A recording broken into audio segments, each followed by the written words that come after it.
So in this video, what I want to do is to look at a definition of the trigonometric functions, the cosine of theta and the sine of theta. And the definition that we're going to use is actually given in this picture here on screen. What we do is we draw a circle centered at the origin, and the circle is of radius 1. So 1 here, minus 1 here, 1 here, and minus 1 here. And we measure an angle anti-clockwise from the x-axis in this way, and then if you draw a line from an angle theta measured in this way anti-clockwise, and then you extend the line till where it crosses the circle of radius 1, then the coordinates of this point, the x-coordinate is the cosine of theta, and the y-coordinate here is the sine of theta. And from this definition of the cosine function and the sine function, we can extract the standard properties of these functions, such as, for example, their periodicity properties, and some of the special values follow rather easily from it.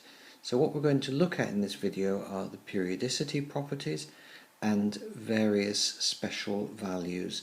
So the cosines of angles such as pi over 2, pi over 3, pi over 4 and pi over 6, and similar for sine. So having said that, let's move on to the next slide and see the periodicity properties. So what we now want to do is show the two following periodicity properties: that the cosine of theta plus 2 pi is equal to the cosine of theta, and that the sine of theta plus 2 pi is equal to the sine of theta.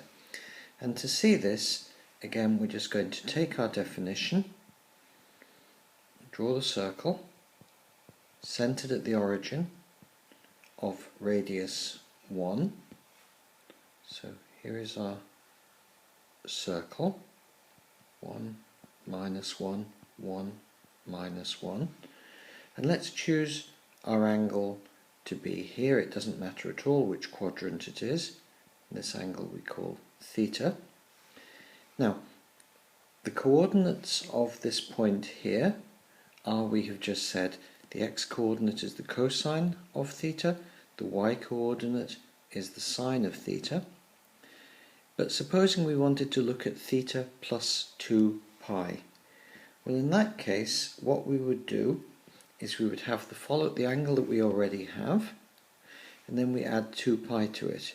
So to add 2 pi, what we do is we go back to here and we add another 2 pi, and 2 pi means going all the way around a circle. So this angle going all the way out to theta, and then adding on another 2 pi, is theta plus 2 pi. So it follows therefore absolutely immediately, because the coordinates are the same. This is the same point whether you've gone through an angle theta to get to it or whether you've gone through theta plus 2 pi. It follows from that we have these two periodicity properties, because it's the same point, so it has the same coordinates. And clearly there's nothing special about it just being plus 2 pi. It could be plus 4 pi, plus 6 pi, or you could go backwards from theta to theta minus 2 pi, would still take you to the same place. So we can just generalize this if we want to theta plus 2n pi, theta plus 2n pi for n any integer. So that's our first periodicity property, and it follows immediately from this definition. The next thing that I want to look at is some special values, and what I'm going to do is move on to a new slide. So the first set of special values I want to look at are the case where theta, the angle we're looking at, is n times pi, and n is an integer. So this can be 0, 1, 2, minus 3, whatever, just an integer. So let's draw a couple of special cases that we're going to need, y and and x. And let's draw our circle here. So this is our circle. 1, 1, minus 1, minus 1. Now, if theta is equal to 0, or if theta is equal to pi, then it will be, well, if theta is 0, it will be here. If theta is equal to pi, it will be here. We then go on to 2 pi, you get back to here because you started here at 0 and then gone all the way through 2 pi. 3 pi, well, you'd start here, you go 1 pi, 2 pi, 3 pi, 4 pi, 5 pi, 6 pi, 7 pi. So we can see for even numbers of pi, we are here, and for odd numbers of pi, we are here. So let's think therefore what this tells us. Well, first of all, because we're lying on the x-axis, the y-coordinate is 0, and if the y-coordinate is 0,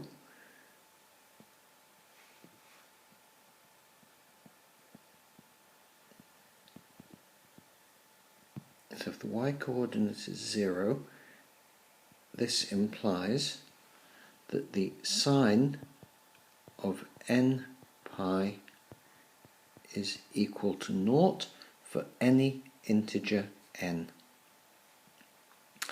What about the x-coordinate? Well, we've seen that for even values of n, including also 0, so 0 pi, 2 pi, but also if you'd started here at 0 and you've gone back through minus pi, minus 2 pi, so also negative even integers, you are always here. So that tells us that the x-coordinate is 1, and that is the cosine. So the cosine, so this is now from the x-coordinate,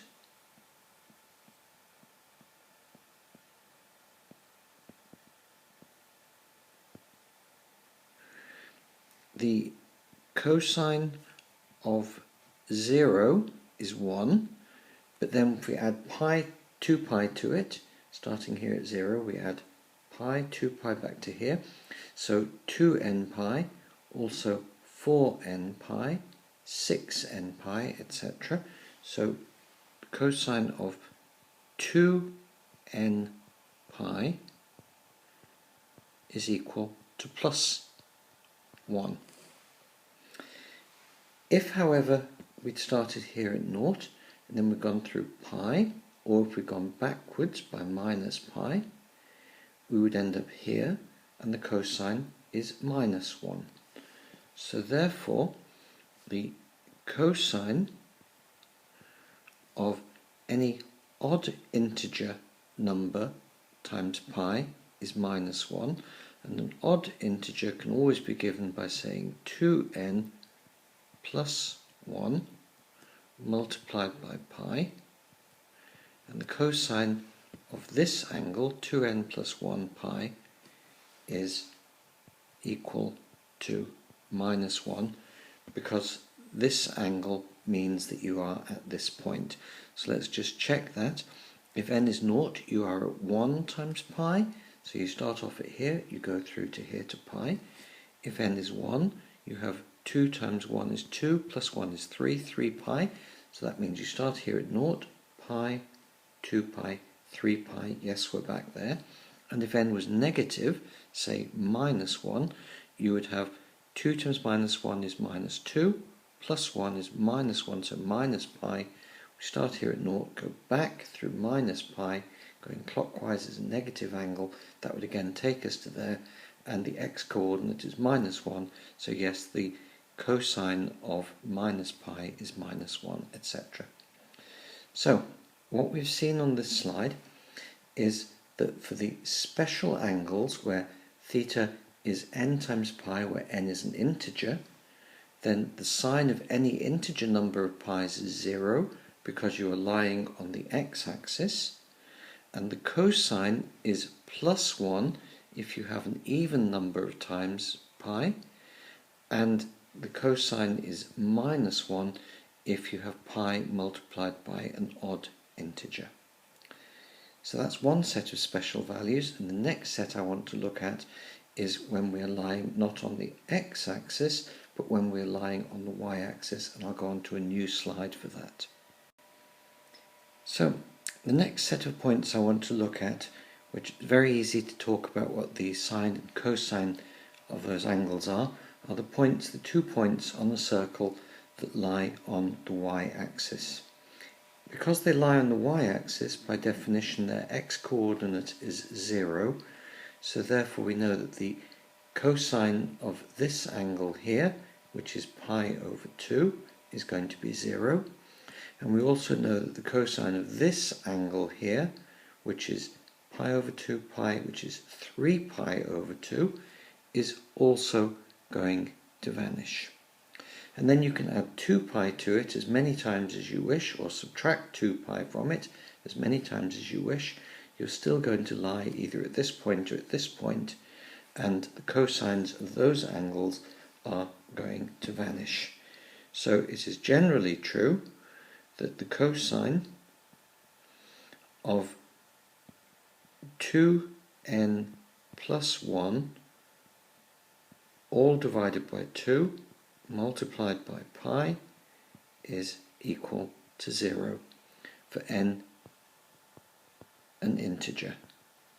So if n is 0, what we have here is that the cosine of a half times pi, the cosine of pi over 2, is 0, and that just says that this point here lies on the y-axis, its x-coordinate is 0. For n is 1, you have 2 plus 1, which is 3 pi over 2, so you're here, and the cosine of 3 pi over 2 is 0 because that point also lies on the y-axis, so its x-coordinate is 0. N is equal to 2, you've got 2 times 2, which is 4 plus 1, which is 5 pi over 2, so you've gone to here pi over 2 plus 4 more pi over 2's, which is all the way back again through a whole full circle. You've landed here again. So the cosine of any odd number, that's an odd number, multiplied by pi over 2 is always 0. Now, the sine of these 2 points can either be plus 1 or it can be minus 1. So it can be plus 1 when you've gone through pi over 2, or if you've gone through pi over 2 and then added or subtracted an angle of 2 pi. That's pi over 2 plus 2 pi. Pi over 2 plus 2 plus 4 pi. Or perhaps you could have gone through pi over 2 and then you subtract 2 pi. You still end up back at this point. So generally speaking, if you're at this point at the top, the sine is 1, and if you're at this point at the bottom, the sine is minus 1. So it follows that the sine of pi over 2 plus 2n pi is equal to 1, and the sine of 3 pi over 2 plus 2n pi is equal to minus 1. So these 2 points correspond to the cosine vanishing, and the sine is 1 if you're at the top and minus 1 if you're at the bottom. So we've been able to see the sine and cosine values of these points, and on the previous slide also of this point and of this point. So these things follow very easily from the definition. And what I want to do at the next slide is to look at some other special cases which follow also reasonably directly from the definition. So the special case I want to look at now is theta is pi over 4. Now if theta is pi over 4, then we are interested in the angle where the line bisects this angle here between the x and the y axes, because that angle is pi over 2, so this must bisect it. So we're interested in looking at this point here and what its coordinates are. Now, because this is bisected the angle here, if I drop down a perpendicular here to see what the x coordinate of the point is, and I drop a line here to see what the y coordinate of the point is, it must be that these lengths are the same. That means that for theta equal to pi over 4, it must be that cos of theta is equal to the sine of theta. So what we have is that the cosine of pi over 4 must be equal to the sine of pi over 4, and that follows because we have bisected the angle here for theta being pi over 4. Now, looking at the equation of a circle, we have, so the equation of the circle is that x squared plus y squared is equal to the radius squared, which in our case is 1 squared, but 1 squared is 1. So we've said that the x coordinate of our point is the cosine of pi over 4, the y coordinate is the sine of pi over 4, but they are equal to each other, so we can say from here that twice the cosine squared of pi over 4 is 1, or, equivalently, twice the sine squared of pi over 4 is 1. So let's substitute that into an equation, and first I'll need to make some room. So therefore, 2 times the cosine squared of pi over 4 is 1. So therefore, the cosine squared of pi over 4 is a half.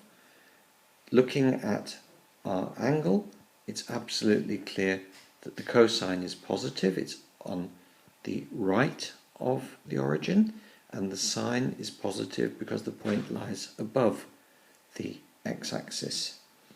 So therefore, the cosine is the positive square root, so the cosine of pi over 4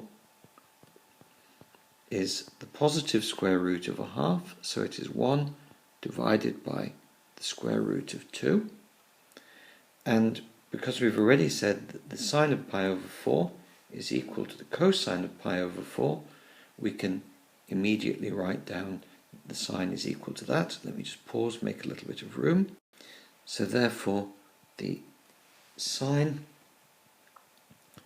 of pi over 4 is also equal to 1 over the square root of 2. And you can check immediately that this fulfills this indeed, because the cosine squared of pi over 4 is a half. The sine squared of pi over 4 is also a half when you square it, and a half plus a half is 1, and that fulfills our equation. So, we are able in this way to work out the cosine and the sine of pi over 4.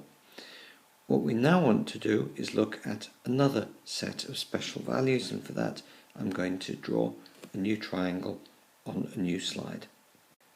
So the angle I now want to look at is theta being pi divided by 3. So let me draw a line here at an angle theta being pi divided by 3. So it's going to be something like this. Just as before, this side here has got to have length 1. The reason it has to have length 1 being that that is the radius of our circle. So this is now pi divided by 3. Now this line here on the x-axis has also got length 1 from the origin to here.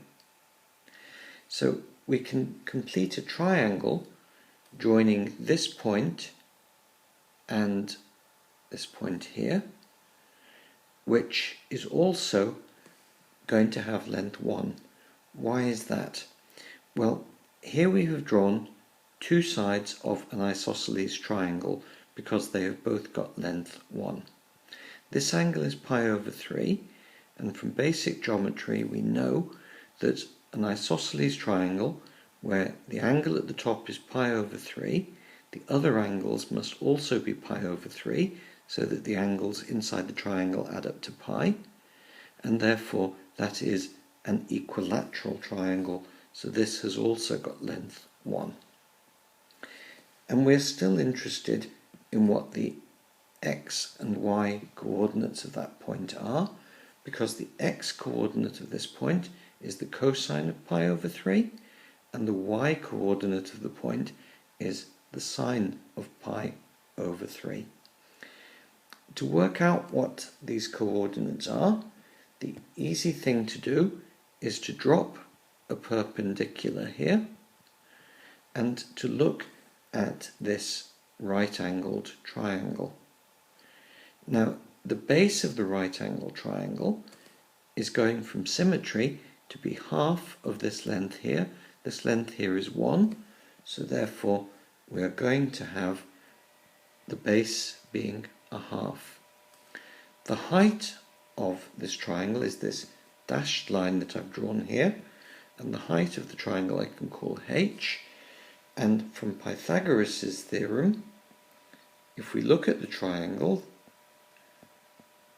by Pythagoras,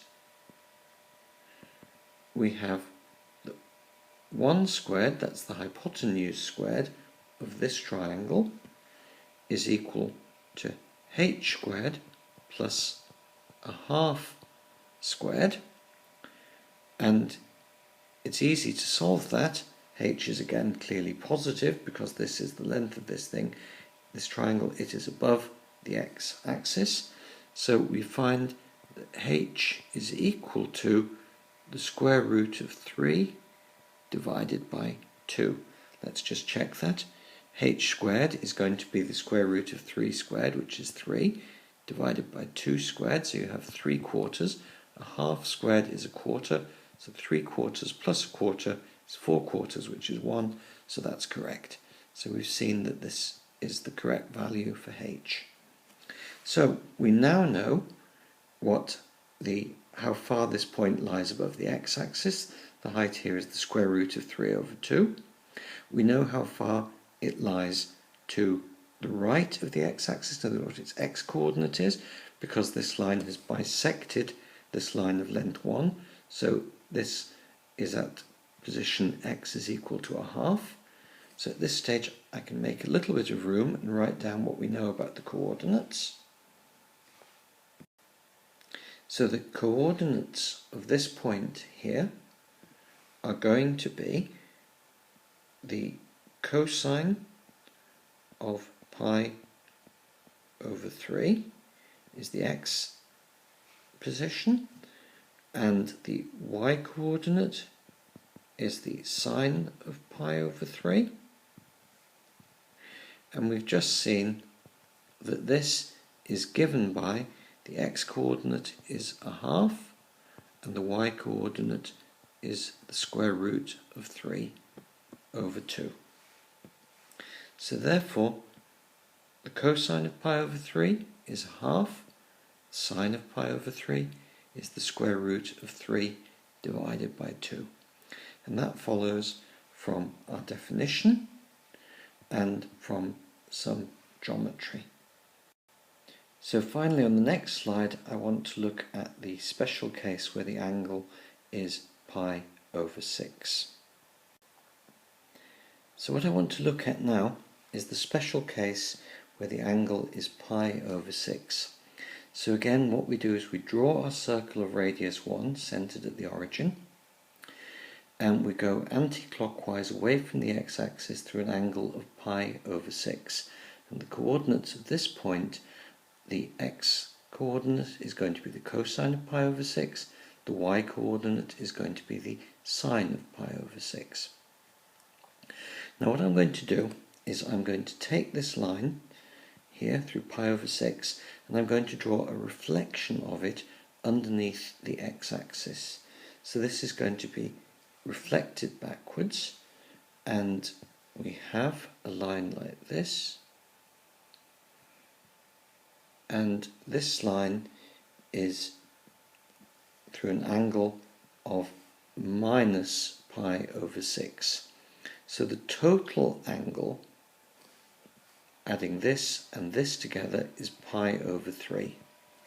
Now, because these lines are both radii of our circle, they have both got length 1. So this triangle here, if I draw a line down from here to here, is an equilateral triangle because it is an isosceles triangle, and it is an isosceles triangle here, but this angle here is pi over 6 plus pi over 6, which is pi over 3.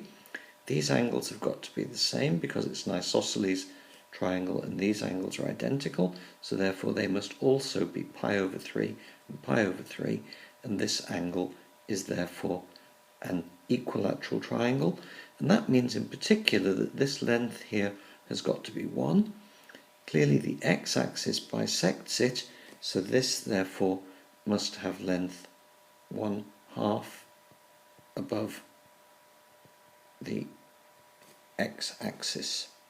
So therefore the y-coordinate of this point is 1/2. So we can see that the sine of pi over 6 is the y-coordinate is 1/2.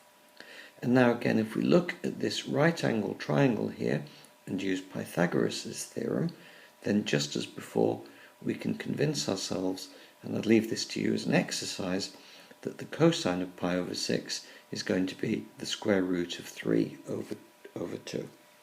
So therefore what we can see is the following.